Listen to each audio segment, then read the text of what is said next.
विवाह भोजी खाइबा हेला काल जो माने विवाह भोजी खाइथिले से माने झाड़ा बांती ज्वर रे आक्रांत होई चिकित्साधीन रहिछंती।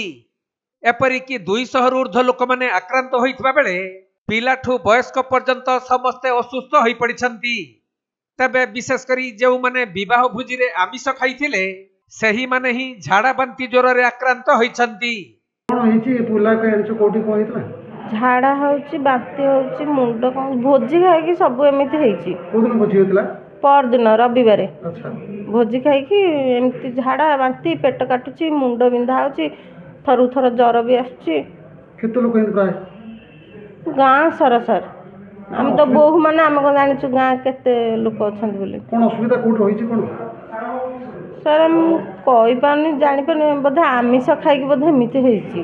प्राय तो कोन मुख्य तो भोजी ना कोन हाँ भोजी आइंष जो मैंने खाई प्राय लोकंर सेमती होती साधा ये आम खाई कहीं आमर किसी है लोक जो मैंने आइंष खाई प्राय समस्त आपण का बणी पिला हाँ पुओ मोर ये तार कोन हेची झाड़ा ज्वर होची मुंड बिंधा होची बांती जहाँ भी खाइले सब बाहर पड़ुची किछि रहुनी। तबे कटक जिला बांकी ब्लॉक वैद्येश्वर पाटना ग्रामर पद्मनाभ साहू झील बाहाघर पाई भोजीर आयोजन होइथिला। तेणु बरजात्री समेत निमंत्रित अतिथि बंधु बांधव और ग्रामवासी माने कन्या घर बाहाघर भोजी खाइथिले। एहा परे भोजी खाइथिबा लोकंकु झाड़ा बांती ज्वर और मुंड व्यथा आरंभ होइथिला।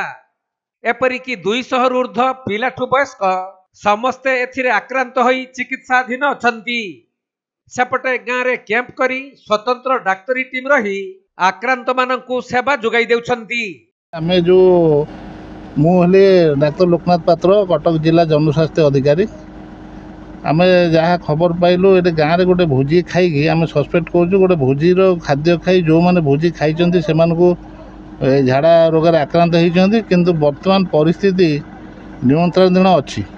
तेणु आमर गोटे कैंप चलती मेडिकल रिलीफ सेंटर चलती आमर स्टाफ माने घर को घर बुलिकी सर्वे करुँच आमर जी कूह 700 कूह को आम फास्ट राउंड क्लोरिनेशन आम कर सारे आम 3 राउंड क्लोरिनेशन करूँ। आमर अबिका डेली ये कैंप चलो नुआ केस जो नबारिया जाए आमर ये कैंप चली तेणु आशा करुँ बहुत अल्प दिन आम रोग को आम आयत को आणबू।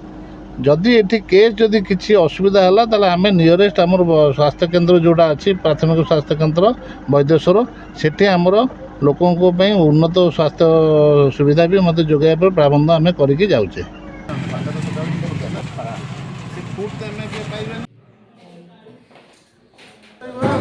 कटक जिला प्रतिनिधि राजेश कुमार साहू रिपोर्ट कोणार्क लाइव।